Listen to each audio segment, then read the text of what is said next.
E fala galera, tudo bem com vocês? Na aula de hoje vamos dar início a uma sequência de aulas que vamos conversar sobre o solo. Nessa primeira aula, vamos conhecer um pouco mais sobre o solo, sobre as suas principais características, para depois conversar um pouco mais no detalhe, de forma um pouco mais específica, sobre cada detalhe do solo. Então vamos começar essa aula conversando sobre o que é o solo e como ele sustenta a vida. O solo é a camada mais superficial da crosta terrestre e em linguagem popular ele é chamado de terra. Ele é constituído de grãos minerais, água, ar, seres vivos e restos de organismos mortos e em decomposição. No solo são encontrados nutrientes formados por nitrogênio, fósforo e potássio.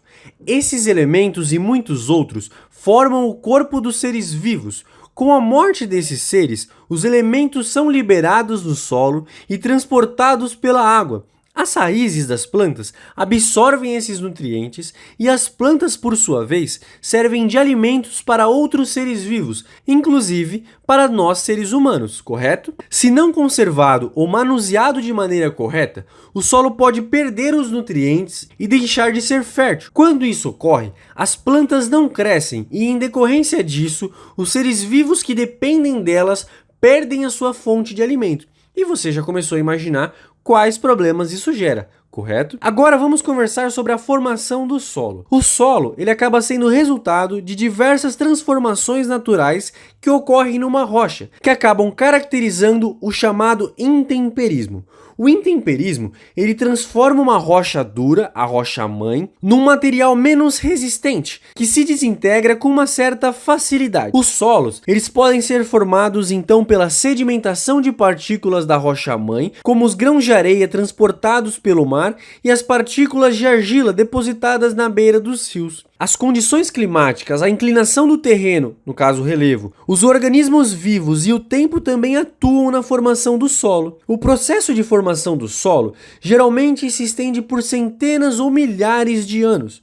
O intemperismo, ele pode ser classificado em intemperismo físico e intemperismo químico, embora esses fenômenos geralmente aconteçam ao mesmo tempo. Agora, para ficar um pouco mais claro, eu quero explicar para vocês o que é intemperismo físico e o que é intemperismo químico. O intemperismo físico, ou fragmentação das rochas, ocorrem quando os agentes físicos, como por exemplo as variações da temperatura, a ação do gelo, o choque com as partículas transportadas pelos ventos e entre várias outras questões, acabam quebrando as rochas. Por exemplo, com o calor do sol, as rochas se dilatam, elas meio que ficam um pouquinho inchadas. À noite, quando esfriam, elas se contraem, elas voltam para o seu estado normal ou até um pouco mais contraída. Esse fenômeno repetido durante longos períodos faz com que as rochas se quebrem em pequenos fragmentos. Nos países de clima frio, o gelo também leva à fragmentação das rochas, então a água acaba se infiltrando nas fraturas dessas rochas e ao se transformar em gelo, acaba aumentando o seu volume, forçando e ampliando essas fraturas que eu comentei com vocês. Com a repetição desse processo, as rochas elas acabam se desagregando, elas acabam se partindo de certa forma. Agora eu quero sair do intemperismo físico e entrar no intemperismo químico. O intemperismo químico, ou a decomposição das rochas, acontece quando os minerais que as constituem sofrem alterações em sua composição. Os principais agentes do intemperismo químico são a água e os gases da atmosfera. A água da chuva, que transforma as substâncias presentes na atmosfera, promove a decomposição dos grãos minerais. Alguns desses grãos são fragmentados pelo intemperismo físico. Com isso, acaba ocorrendo a formação de novos minerais e a composição inicial do solo acaba se alterando. Deu para entender? Agora vamos conversar sobre a composição do solo no geral. O solo, então, ele é constituído de materiais inorgânicos e materiais orgânicos, como eu já conversei com vocês. Os materiais orgânicos do solo são a água, o ar e os grãos minerais. Os grãos minerais, eles são originários das rochas e podem ser resultado do intemperismo físico e também do intemperismo químico que acabamos de conversar.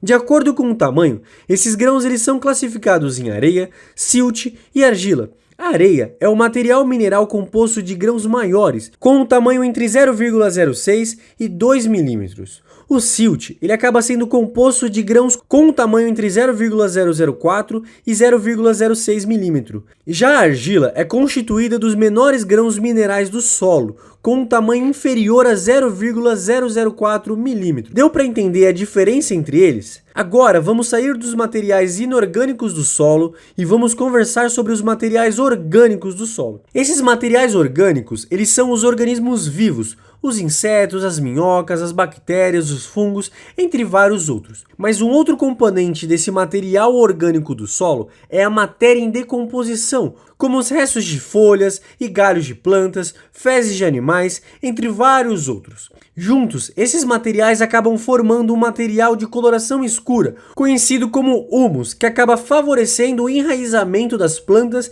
e a retenção da água. De todo modo, os solos com mais humus não necessariamente são os mais férteis, pois nem sempre contêm a composição adequada de água e de nutrientes de que as plantas acabam necessitando. Agora, para fechar essa nossa aula, eu queria comentar com vocês sobre uma curiosidade referente a tudo isso que conversamos. Então vamos falar sobre a fertilidade dos solos. As minhocas têm um papel muito importante na fertilidade do solo. Vocês sabiam disso? Elas se alimentam de restos de plantas e de animais presentes no solo, e as suas fezes cooperam para o crescimento das plantas. Além disso, ao cavar galerias, as minhocas deixam um espaço para a entrada de água e também de ar, aumentando ainda mais a umidade e a aeração do solo.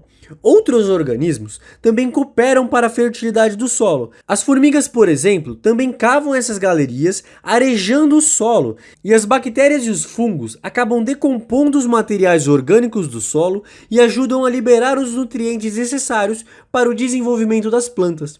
Então eu espero que vocês tenham entendido todas essas características que eu comentei com vocês sobre a composição do solo, sobre o intemperismo físico, o intemperismo químico, sobre todos esses detalhes. Se ficou alguma dúvida, não se esqueça de nos mandar. Eu espero que vocês tenham gostado dessa aula e até a próxima.